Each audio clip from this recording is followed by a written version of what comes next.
Assalamualaikum warahmatullahi wabarakatuh. Alhamdulillah kepada Zat yang Maha Kuat, kepada Zat yang Maha Adil, Zat yang terus-menerus mengurus makhluknya, tidak pernah lalai, tidak beranak dan tidak diperanakkan dan tidak ada sekutu baginya dalam segala kegiatannya.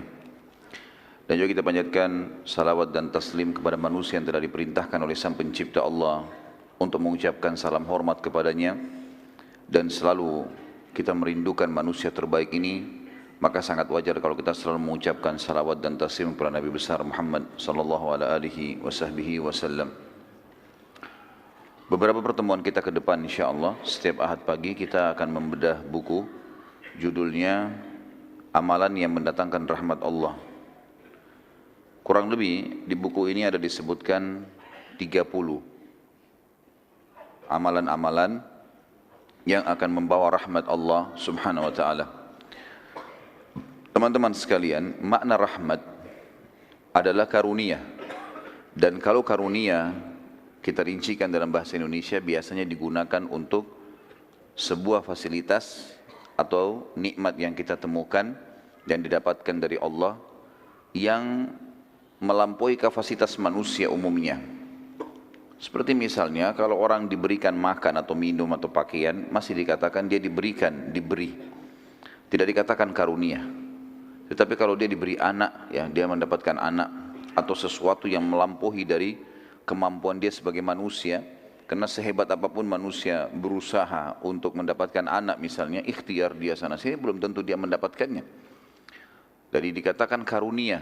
Berarti kalau dibahasakan karunia, sesuatu yang melampaui kebutuhan dia sebenarnya atau mungkin di atas kapasitas dia. Kalimat atau judul buku ini teman-teman sekalian, amalan yang mendatangkan rahmat Allah, artinya karunia dari Allah. Sesuatu yang melampaui kemampuan dan kapasitas kita. Sehingga pada saat kita mendapatkannya kita selalu bahagia. Sangat wajar seorang muslim, seorang mukmin berpikir tentang masalah ini. Karena memang dia membutuhkan kenikmatan. Di dalam Islam kita selalu disuruh untuk menjadi orang yang terbaik, bukan menjadi orang yang baik kalau bisa terbaik. Sama dengan istilah dalam agama kita ada afdal dan mufaddal. Kalau kita bisa melakukan amal yang afdal, yang paling maksimal pahalanya, kenapa kita lakukan perbuatan yang mufaddal? Misal sholat duha, afdalnya mengerjakan sampai 12 rakaat. Mufaddalnya minimal 2 rakaat. Kenapa kita nggak ambil yang afdal?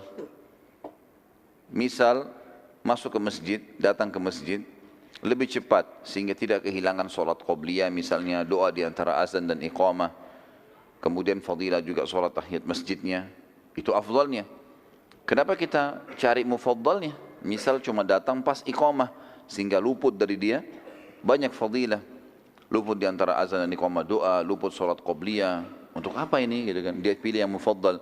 Jadi memang Islam selalu menyuruh kita, memotivasi kita untuk mendapatkan yang terbaik. Dan ini sebenarnya bagian daripada mengejar rahmat Allah subhanahu wa ta'ala. Artinya kenapa kita enggak lakukan untuk mendapatkan kenikmatan sementara kita mampu semuanya, bukan tidak mampu. Allah azza wa jalla tidak akan pernah melihat fisik dan paras wajah kita. Hadis yang sudah masyhur menjelaskan masalah itu. Inna Allah la yanzuru ila suwarikum wala ajsamikum walakin yanzuru ila qulubikum wa amalikum. Allah enggak pernah mau lihat paras wajah dan postur tubuh kalian. Dia menciptakan itu. Mau tampan, mau cantik, mau jelek, mau putih, mau hitam, mau tinggi, mau pendek, mau miskin, mau kaya, enggak penting bagi Allah itu. Yang penting adalah Allah azza wa jalla melihat kepada hati dan amal kalian. Apa sih yang sudah dilakukan? Seperti itu kurang lebih gambaran tentang masalah definisi rahmat itu sendiri. Saya tertarik membedah buku ini karena saya melihat poin-poinnya simpel sekali dalam buku ini dijelaskan dan dalil-dalilnya juga jelas. Dan insya Allah mudah-mudahan Allah berkahi ke depannya bagaimana kita merincikan satu persatu poin-poin dari 30 poin ini.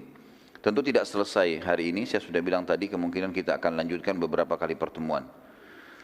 Dan saya sarankan teman-teman sekalian untuk selalu membaca tentunya buku, majelis ilmu, itu penting sekali. Karena ilmu akan selalu mengontrol kita. Berada di atas rahmatnya Allah tadi. Selalu kita merasa tentram, merasa bahagia, kebutuhan kita dipenuhi oleh Allah. Tinggal sabar sampai meninggal sudah masuk surga. Gitu. Maka kurang lebih seperti itu. Dan salah satu fasilitasnya baca buku. Dan saya sarankan bagi teman-teman para penuntut ilmu, kalau dia talaki mengambil ilmu dari seseorang dai, seorang ulama, dia gunakan kajian kitab. Jadi dia bukan cuma datang tematik saja. Kalau tematik juga ada penting, tapi lebih penting kalau kajian kitab.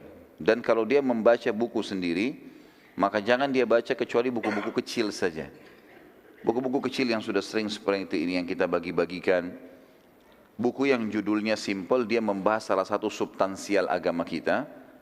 Jelas, mudah dia fahami, walaupun dia tidak langsung belajar dari seorang guru gitu ya. Jadi membahas sesuatu yang detail di satu poin, itu penting. Dan ini mudah diselesaikan, mudah difahami. Kalau tidak faham baru kemudian dia tanyakan kepada ustadznya. Kalau dia menjadikan kajian buku ya.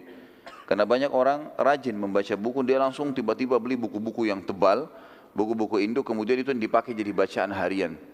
Ini masalahnya bisa difahami atau enggak nih? Karena ilmu yang luas harus diambil dari juga orang yang memahaminya. Ya, kalau enggak berbahaya. Kata Nabi SAW dalam sebuah hadisnya, kalau seandainya perkara dikembalikan bukan pada ahlinya, maka tunggulah kebinasaan. Ini masalah juga ini. Banyak ikhwah-ikhwah kita semangat baca Sahih Bukhari, baca Sahih Muslim tanpa menggunakan guru. Ini masalah ini. Karena akhirnya dia bisa salah fahami hadis tersebut. Mungkin dia baru baca 2-3 hadis, kemudian dia tidak tahu kalau hadis ini sebenarnya dirincikan di footnote-nya, dirincikan di bab lain. Ya, atau ada pendapat-pendapat ulama dalam membahas masalah ini, pendapat para sahabat, maka dia harus faham. Selanjutnya teman-teman sekalian, kalau baca buku, kalau beli buku, kiat-kiatnya adalah tentu yang paling pertama buka plastiknya. Ya. Ini serius ini. Ya. Karena banyak orang beli buku nggak dibuka plastiknya, langsung disimpan saja di lemari. Jadi buku itu sampai dia mati nggak dibaca itu. Ya.